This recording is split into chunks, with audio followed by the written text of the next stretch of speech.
Hi guys, आज हम पढ़ेंगे चरक संहिता के सूत स्थान का अध्याय नंबर 22, जिसका नाम है लंघन ब्रहणियम अध्याय। उसका जो कि योजना चतुष्क जो है उसका सेकंड अध्याय है। योजना चतुष्क का फर्स्ट अध्याय कौन सा था? वो था अष्टनिर्णय अध्याय, अध्याय नंबर 21।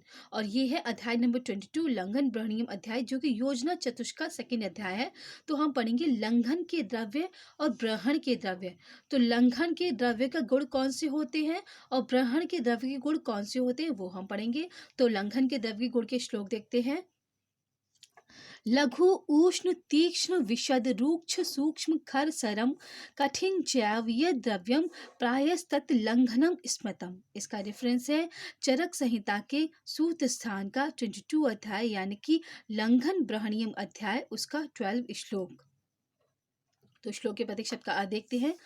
लघु उष्ण तीक्ष्ण विशद रूक्ष सूक्ष्म खर सर कठिन च एव यद द्रव्यम प्रायस्तत् लंघनम स्मृतम। तो लंघन के द्रव्य कौन कौन से होते हैं? जो लघु होते हैं, उष्ण होते हैं, तीक्ष्ण होते हैं, विशद होते हैं, रूक्ष होते हैं, सूक्ष्म होते हैं, खर होते हैं, सर होते हैं और कठिन होते हैं। तो ये द्रव्य क्यों हमने लंघन में यूज़ किए, इसको हम देखते हैं। इसका रीज़न देखते हैं ये लंघन में क्यों रखे गए। क्योंकि जो लघु द्रव्य होता है वो लघुता करता है।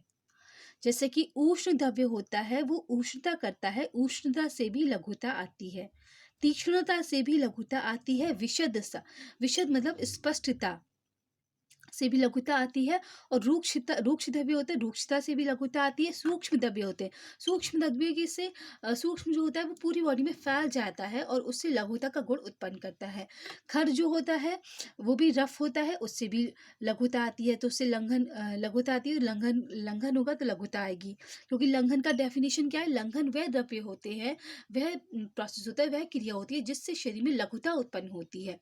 सर फैलने वाला होगा, वो भी शरीर में जल्दी से फैल जाएगा, उससे भी लघुता आएगी। और कठिनता है, उसमें हार्डनेस है, वो भी शरीर में लघुता करता है। तो ये सारे द्रव्य लंघन के होते हैं जिससे शरीर में लघुता आती है। लंघन के द्रव्य, क्योंकि लंघन की परिभाषा है जो शरीर में लघुता उत्पन्न करे। और ये सारे गुण लघु उष्ण तीक्ष्ण विशद रूक्ष सूक्ष्म खर सर कठिन, इनसे शरीर में लघुता आती है। अब हम पढ़ेंगे ब्रहण के द्रव्य के गुण। तो ब्रहण के द्रव्य कौन से होते हैं? जो द्रव्य इस श्लोक को देखते हैं। गुरु शीतम मृदु स्निग्धम बहलम स्थूल पिच्छलम प्रायो मंदम स्थिरम श्लक्षम द्रव्यम ब्रहणम उच्यते। इसका रेफरेंस है चरक संहिता के सूत स्थान के 22 चैप्टर, यानी कि लंघन ब्रहणियम अध्याय, उसका 13 श्लोक। तो प्रायः जो द्रव्य गुरु शीत मृदु स्निग्ध बहल स्थूल पिच्छल मंद स्थिर और श्लक्षण गुणयुक्त होते हैं, वे ब्रहण कहे जाते हैं। तो ब्रहण से क्या होता है? ब्रहण से ब्रहणीय द्रव्य होते हैं जिनसे शरीर में गुरुता आती है, स्थूलता आती है, जो धातुओं को उत्तरोत्तर धातुओं का वर्धन करते हैं। तो गुरु होगा, गुरु द्रव्य होगा, गुरु से गुरुता आएगी और गुरुता ही लाना ब्रहण का काम है, स्थूलता लाना, गुरुता लाना। शीत होता है, शीत भी भारी होता है, शीत से भी गुरुता आती है। मृदु से भी गुरुता आएगी, वो सॉफ्ट होगा। स्निग्ध होगा, स्निग्धता से भी गुरुता आएगी, क्योंकि स्निग्धता बढ़ाएगा।